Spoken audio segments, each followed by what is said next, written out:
बिस्मिल्लाहिर्रहमानिर्रहीम, अस्सलाम वालेकुम। मैं हूँ Ushna Tariq, program book reviews South Today से।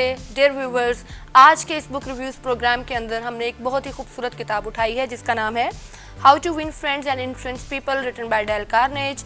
आप सब जानते ही होंगे कि हमारी सबकी आदत, सबकी नेचर मुख्तलिफ होती है एक दूसरे से। हम एक घर में रहने के बावजूद हम बहन भाई एक दूसरे से बहुत डिफरेंट होते हैं। कभी कभी ऐसा होता है कि हम अपना पॉइंट ऑफ व्यू उनके ऊपर थोप रहे होते हैं और हम उनके परसेप्शन को अंडरस्टैंड नहीं कर रहे होते। इससे होता ज़्यादा कुछ नहीं है, सिर्फ इतना कि रिश्ते ख़राब हो जाते हैं। तो इस बुक के अंदर हम सीखेंगे कि कैसे आप इन पुराने रिश्तों को महफूज कर सकते हैं, कैसे आप नए दोस्तों को अट्रैक्ट कर सकते हैं, कैसे आप दूसरे के परसेप्शन को अंडरस्टैंड कर सकते हैं और कैसे आप अपने अंदर इतनी जेनरस और करेजियस नेचर को इनकॉर्पोरेट कर सकते हैं कि आप दूसरे के पॉइंट ऑफ व्यू को एक स्मूथ लाइन में अंडरस्टैंड कर सकें। तो आगे मूव करेंगे। पहले मैं बात करूंगी कि ऐसी कौन कौन सी 10 से 12 चीज़ें हैं जो कि हम इस किताब में सीखेंगे। जो पहली चीज़ है जो कि बहुत इंपॉर्टेंट है, ये किताब आपको मदद देगी आपकी मेंटल क्रिप से निकलने के लिए। समटाइम्स ऐसा होता है कि हम अपनी सोचों के अंदर इतने डेवलप हो चुके होते हैं कि हम न्यू आइडियाज़ को, न्यू विजन्स को, न्यू प्रिंसिपल्स को स्ट्राइक आउट नहीं करते, उनको देखते नहीं हैं, उनको आइडियलाइज नहीं कर रहे होते। तो जो पहला पॉइंट ऑफ व्यू इस किताब का जो कि आपको मदद करने जा रहा है वो ये है that this book is going to help you out to get yourself out of your mental grip in whatever you are living right now. दूसरा पॉइंट ऑफ व्यू, आप कैसे नए दोस्त बना सकते हैं, आप कैसे पॉपुलर हो सकते हैं, आप कैसे सिंसेरिटी के साथ रिश्ते निभा सकते हैं। तीसरा पॉइंट ऑफ व्यू, आप कैसे लोगों के परसेप्शन को समझ सकते हैं, आप कैसे लोगों की थिंकिंग के लेवल तक पहुंच सकते हैं, आप कैसे अंडरस्टैंड कर सकते हैं कि अगला बंदा जो सोच रहा है वो सोसाइटी के अंदर कैसे एग्जीक्यूट हो सकता है, कैसे वो सोसाइटी के अंदर चेंजेस ला सकता है। उसके बाद आप अपना इन्फ्लुएंस कैसे इंक्रीज़ करेंगे, आप लोगों को अपनी सिंसेरिटी कैसे शो करेंगे, आप अपनी अर्निंग पावर, अर्निंग कैपेसिटी कैसे इंक्रीज़ करेंगे। यानी कि समटाइम्स ऐसा होता है कि हमारी पर्सनैलिटी इतनी डिटोरिएटेड होती है कि हमें प्रोफेशनल लाइफ में, वर्क प्लेस पर बड़े मसले मसाइल फेस करने पड़ रहे होते हैं। तो कैसे आपने अपनी पर्सनैलिटी को इतना स्मूथ और इतना चेंजेबल बनाना है कि आप अपने वर्क लाइफ में लोगों के बीच में इजीली एडजस्ट हो सकें, आप उनको अंडरस्टैंड कर सकें, आप अपना पॉइंट ऑफ व्यू उनके सामने उनको ऑफेंड किए बगैर रख सकें ताकि आपकी बात में भी दम कंसिडर किया जाए। कैसे आप एक बेहतर एग्जीक्यूटिव पर्सन बन सकते हैं, कैसे आप बेहतर सेल्समैन बन सकते हैं, आप कैसे कंप्लेंट्स को हैंडल कर सकते हैं। For example as being a teacher हमारे पास बच्चों की लड़ाइयों की कंप्लेंट्स भी आ जाती हैं, तो कैसे मैंने उनको हैंडल करना है, कैसे मैंने एक वाइज डिसीजन लेना है, कैसे मैंने दूसरे बच्चे को डाउन नहीं करना, कैसे मैंने एक ही बच्चे को फेवर नहीं करना, या कैसे मेरे बॉस ने हम एम्प्लॉयज़ के बीच में एक मेन स्ट्रीम बना कर रखनी है, या कैसे मेरे बॉस ने हम सब के कंसर्न्स को, इमोशंस को, पॉइंट ऑफ व्यूज़ को अंडरस्टैंड करके एक ऐसा रिश्ता बना कर रखना है कि हम एक दूसरे से एरोगेंस भी फील ना करें और हम एक दूसरे के साथ मिलकर चल भी रहे हों। कैसे आपने अपने इर्द गिर्द के लोगों के बीच में एंथुजियाज्म क्रिएट करना है, यानी कि एनर्जी क्रिएट करनी है, पैशन क्रिएट करना है, काम करने की ताकत लेकर आनी है। यानी कि ये तमाम चीज़ें जो कि हम इस किताब के अंदर सीखने जा रहे हैं। लेकिन इनके ऊपर मूव करने से पहले मैं आपके साथ कुछ fundamental techniques in handling people share करने जा रही हूँ कि ऐसी कौन कौन सी फंडामेंटल टेक्निक्स होती हैं जो कि आपको मदद कर रही होती हैं लोगों को अंडरस्टैंड करने में, लोगों को टैकल करने में, लोगों को हैंडल करने में। पहली चीज़ है डोंट क्रिटिसाइज, कॉन्डेम और कंप्लेन। हम इंसानों के अंदर एक आदत होती है कि अगर हमें कोई चीज़ अच्छी नहीं लगती तो हम फटाफट उसके मुंह पे बोल देते हैं कि यार ये चीज़ मुझे पसंद नहीं आई। अगर आपने अपने इर्द गिर्द अच्छे लोग रखने हैं, आपने दोस्त बनाने हैं, आपने लोगों को इन्फ्लुएंस करना है, आप लोगों को बेजा क्रिटिसाइज मत करें, आप लोगों को बेजा कंप्लेंट्स मत करें। दूसरा बहुत इंपॉर्टेंट पॉइंट है give honest reviews and appreciation. आप जिन लोगों के साथ काम कर रहे हैं या जिन लोगों के साथ आप काम करना चाहते हैं, आप उनको ऑनेस्ट रिव्यूज़ दें। जैसे for example I was sitting in my office today और मैंने अपने कलीग से पूछा कि हमें काम करते हुए 2 साल हो गए, इन 2 सालों में आपको क्या लगता है कि अगर आप मुझे रिव्यूज़ देंगे या कुछ स्केल्स के ऊपर पॉइंट्स देंगे कि आपने ये चीज़ इंप्रूव की है या ये चीज़ अपनी पर्सनैलिटी के अंदर ख़राब की है, तो आपके क्या रिव्यूज़ होंगे। तो हमें ये स्केलिंग भी करनी चाहिए, हमें अपने रिश्तों को मजबूत बनाने के लिए एक दूसरे को फीडबैक देना चाहिए, क्योंकि फीडबैक बहुत इंपॉर्टेंट होता है। अगर कोई आपको बताएगा नहीं कि आप कितने अच्छे हैं या कितना अच्छा कर रहे हैं या कितने बुरे हैं या कितना बुरा कर रहे हैं, तब तक आप बेहतरी नहीं ला सकते। क्योंकि life is all about learning, we need to learn different things and few simple disciplines shall be practiced every day। तो ये चीज़ें बहुत इंपॉर्टेंट होती हैं। तीसरा बहुत इंपॉर्टेंट पॉइंट है कि आपको दूसरों के परसेप्शन को अंडरस्टैंड करने का आपके अंदर स्टेमिना होना चाहिए। हम सबका जैसे पॉइंट ऑफ व्यू डिफरेंट होता है, we all are born with individual nature. हम सबकी आइडेंटिटी डिफरेंट होती है, हमने उसको पहचानना कैसे है।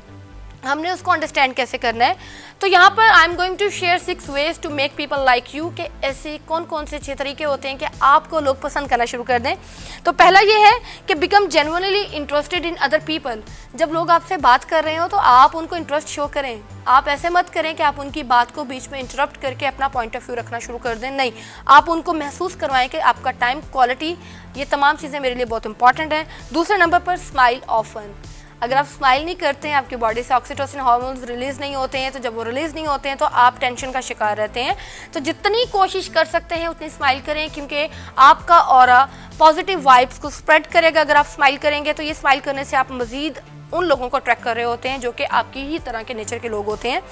तीसरे नंबर पर बहुत इंपॉर्टेंट चीज़, लोगों को, अगर आप चाहते हैं कि लोग आपको पसंद करें तो अगर आप उनसे बात करते हैं, आप उनको महसूस करवाएं कि उनका जो नाम है वो किसी भी ज़बान में बोला जाए, वो बहुत खूबसूरत नाम है। सर्टन टाइम्स ऐसा होता है कि लोग दूसरों को ऐसा इंप्रेशन देते हैं कि उनको उनका नाम याद नहीं है, तो आप उनको महसूस करवाएं कि उनका नाम बहुत खूबसूरत है, आपके लिए बहुत इंपॉर्टेंट है, आपके लिए बहुत कीमती है। उसके बाद बी अ गुड लिसनर। आप दूसरों के पॉइंट ऑफ व्यू को अंडरस्टैंड करें, आप सिंपैथेटिकली, एम्पैथेटिकली आप उनके कंसर्न्स को भी अंडरस्टैंड करें। आप एक अच्छे लिसनर बने, आप ऑल द टाइम अपना पॉइंट ऑफ व्यू आगे मत रखें, आप उनके पॉइंट ऑफ व्यू को भी अंडरस्टैंड करें। और सबसे important, you have to make other people sure that that person is important to you. अगर आप उसको उसकी इम्पॉर्टेंस महसूस नहीं करवा रहे हैं, अगर आप उसको इग्नोर कर रहे हैं, तो ऐसा होगा कि वो पर्सन आपके साथ मज़ीद सिंसियर नहीं रह सकता, मज़ीद जेनरस नहीं रह सकता। तो आप अपोलोजेटिकली, नॉन अपोलोजेटिकली आप उस पर्सन को ये महसूस करवाएं कि वो पर्सन या उसकी बातें या उसका टाइम या उसका वक्त, ये तमाम चीज़ें आपके लिए कितनी कीमती हैं। Now I am going to discuss certain kind of ways कि आप लोगों की थिंकिंग को अंडरस्टैंड कैसे कर सकते हैं। तो जो पहला पॉइंट ऑफ व्यू है वो ये है कि अगर कोई हीटेड किस्म का आर्ग्यूमेंट चल रहा है तो बेहतर है आप उसको अवॉइड करें, क्योंकि जब ऐसे कोई आर्ग्यूमेंट चल रहे होते हैं तो वहाँ पर हॉट डिस्कशंस होती हैं, डिबेट्स होती हैं, वहाँ पर सर्टन टाइम्स हम अपने पॉइंट ऑफ व्यू से दूसरे को ऑफेंड भी कर रहे होते हैं या हम दूसरे के पॉइंट ऑफ व्यू से अपने दिल पे बात ले रहे होते हैं। तो अगर आप एक रिश्ते को इस तरीके से फ्रेंडली बनाकर रखना चाहते हैं तो हीटेड आर्ग्यूमेंट से आप गुरेज करें। दूसरे नंबर पर you have to give respect to the opinion of that person as well, कि मतलब उसका पॉइंट ऑफ व्यू जितना भी है, बुरा है, अच्छा है, आपने उसको रिस्पेक्ट शो करनी है। आप ये नहीं कह सकते that no you are wrong here, you can not say that, you can not do that, आप ऐसे नहीं कर सकते। आप उसको ये ऐसा इंप्रेशन दें कि आपका जो पॉइंट ऑफ व्यू है मेरे लिए बहुत कीमती है। उसके बाद अगर आप गलत हैं, if you are wrong admit it quickly. हम में से बहुत सारे लोग होते हैं अपनी गलतियों को मानते ही नहीं हैं, उनका पॉइंट ऑफ व्यू ये होता है I am right all the time, what ever I am saying ये बिल्कुल ठीक है। तो आपके अंदर इतना स्टेमिना होना चाहिए कि आप अपनी जो गलतियां आपने की हुई हैं आप उनको एडमिट करें, आप उनको करेक्ट करें, ताकि आप दोबारा से उस गलती को रिपीट ना कर सकें। उसके बाद बिगन फ्रेंडली। अब यहाँ पर एक मैं कोटेशन कोट करूँगी, a drop of honey can catch more flies than a gallon of gall. यानी कि अगर आपने शहद की तरह आपने मीठा मीठा बोलना शुरू किया है तो ज़्यादा लोग आपकी तरफ अट्रैक्ट होंगे, बजाय इसके कि आपने गुस्से से उनसे बात करना शुरू कर दी है, मतलब एरोगेंस या टेंट्रम्स आप शो कर रहे हैं, तो वो बहुत गलत बात है। दूसरे नंबर पर ओनरशिप शो करें। फॉर एग्जांपल आपके साथ कोई बंदा बात कर रहा है, कोई आइडिया दे रहा है, आप उसको बताएं कि your idea is important to me. आप उसको बताएं कि आपका जो आइडिया है ये सिर्फ मेरे लिए इंपॉर्टेंट नहीं है, हम इससे ये चीज़ें अचीव कर सकते हैं। यानी जब तक आप उसके आइडियाज़ को इंपॉर्टेंस नहीं देंगे वो बंदा अपने आप को वर्थलेस फील करेगा। तो उसको वर्थवाइल बनाने के लिए, वर्दी बनाने के लिए आप उसके आइडियाज़ को भी इंपॉर्टेंस देना शुरू करें। उसके बाद बहुत importantly you have to be sympathetic with other people. अब सिंपैथी और एम्पैथी क्या होती है? फॉर एग्जांपल मुझे एक बंदा अपनी स्टोरी सुना रहा है, अगर मैं उसकी स्टोरी को खामोशी से अंडरस्टैंड कर रही हूँ और उसके साथ मैं अपने कंसर्न्स शेयर कर रही हूँ कि यार तुम्हारे साथ बड़ा गलत हुआ है, वो सिंपैथी है। लेकिन अगर मैं अपने आप को उसी के जूते में रख कर उसी की सिचुएशन पर अपने आप को इमेजिन कर रही हूँ, वो एम्पैथी है। तो अगर एक इंसान के अंदर ये पॉइंट ऑफ व्यू कॉन्सेप्ट्स नहीं है, जिसका मतलब है आपके अंदर एक सॉफ्ट कॉर्नर नहीं है, आपके अंदर एक अच्छा दिल नहीं है, आपके अंदर एक काइंड नेचर नहीं है। तो रिश्तों को मजबूत करने के लिए, रिश्तों को बनाए रखने के लिए आपके अंदर ये चीज़ें होना बहुत ज़रूरी होता है। उसके बाद ड्रामेटाइज योर आइडियाज़। आपने नोट किया होगा कि कभी कभी एक सिंपल सी स्टोरी हमें समझ नहीं आती जब तक उसको आप ड्रामेटाइज नहीं करते, मतलब आप उसके अंदर ड्रामा ऐड नहीं करते।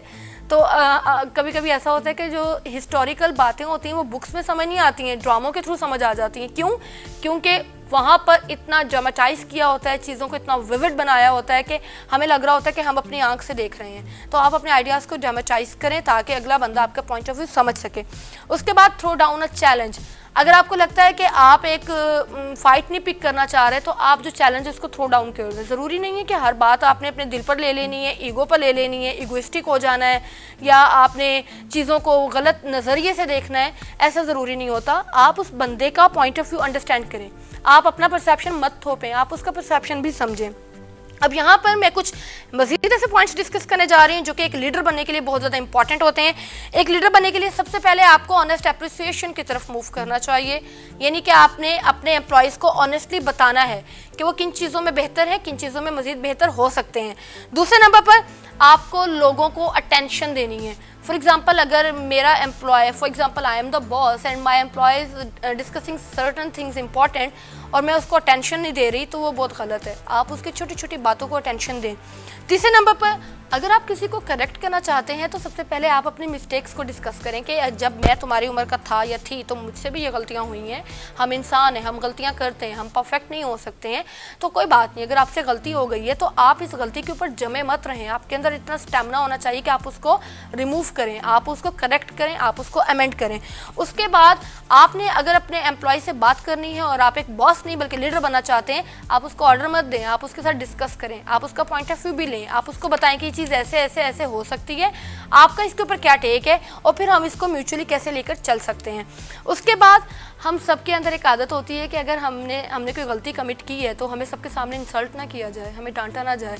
जैसे मैं यहाँ पर अपने बॉस को कोट करूँगी कि उनकी बहुत अच्छी आदत है कि अगर जब मैंने न्यू ज्वाइन किया था तो मैं बहुत मैच्योर, हर बंदा होता है, मैं बहुत मिस्टेक्स कमिट करती थी, तो वो मुझे कभी भी सबके सामने नहीं डांटते थे। वो मुझे ऑफिस में कॉल करते थे, वहाँ पर मुझे बताते थे कि यहाँ पर आपने ये किया है, आपको ये करना चाहिए था। मतलब पर्सनली आप दूसरे बंदे की इंटेग्रिटी को, रिस्पेक्ट को, डिग्निटी को सेव कर रहे होते हैं, ये बहुत इंपॉर्टेंट होता है। उसके बाद प्रेज एवरी इंप्रूवमेंट, क्योंकि अगर आप गलतियों को ही नोटिस करते रहेंगे तो वो बंदा इंप्रूव नहीं हो सकता। अगर आप उसकी इंप्रूवमेंट्स को भी नोटिस कर रहे हैं, आप प्रेज करें कि आपने ये बेहतरी की है। ये भी मेरे बॉस की बहुत अच्छी आदत है कि वो आपको साथ साथ बताते हैं कि पहले आपने ऐसे करते थे, अब आप ऐसे करते हैं और इसके अंदर इतना पॉइंट ऑफ इम्प्रूवमेंट हो चुका है और इतना मज़ीद हो सकता है। तो यहाँ पर आपको ऑल द टाइम इनकरेज करना है, लोगों को अपने साथ रिश्ते बनाए रखने हैं, क्योंकि जब आप इगोइस्टिक हो जाएंगे, जब आप टेंट्रम्स में आ जाएंगे, जब आप लोगों के कंसर्न्स को अंडरस्टैंड नहीं करेंगे, जब आप अपना point of view he superior consider करेंगे, तो लोग आपके पास नहीं आएंगे, लोग आपके साथ सिक्योर फील नहीं करेंगे। तो यहाँ पर मैं आपको अपनी ज़िंदगी हैप्पियर बनाने के लिए कुछ पॉइंट्स दे रही हूँ। Don't nag, don't criticise, don't condemn, यानी कि आपने लोगों को घबराहट में मुब्तला नहीं करना, आपने लोगों को क्रिटिसाइज़ नहीं करना, आपने लोगों को कंडेम ही नहीं करना है। आपने छोटी छोटी माइन्यूट चीज़ों के ऊपर अटेंशन देनी है और मोस्ट इंपॉर्टेंटली शादीशुदा रिश्तों में आपने एक दूसरे के पॉइंट ऑफ व्यू को इंपॉर्टेंस देनी है। और वो ये है कि आप ऐसी किताबें पढ़ें जहाँ पर आपको पता चले कि एक मैरिज को सिक्योर करने के लिए क्या क्या तरीके होते हैं। कभी कभी आपकी वाइफ की जो डिमांड्स होती हैं वो बड़ी माइन्यूट होती हैं, बड़ी छोटी होती हैं, आप अंडरस्टैंड नहीं कर पा रहे होते हैं, तो आपके अंदर इतना सॉफ्ट हार्ट होना चाहिए कि आप उसकी अनकही चीज़ों को भी अंडरस्टैंड करें।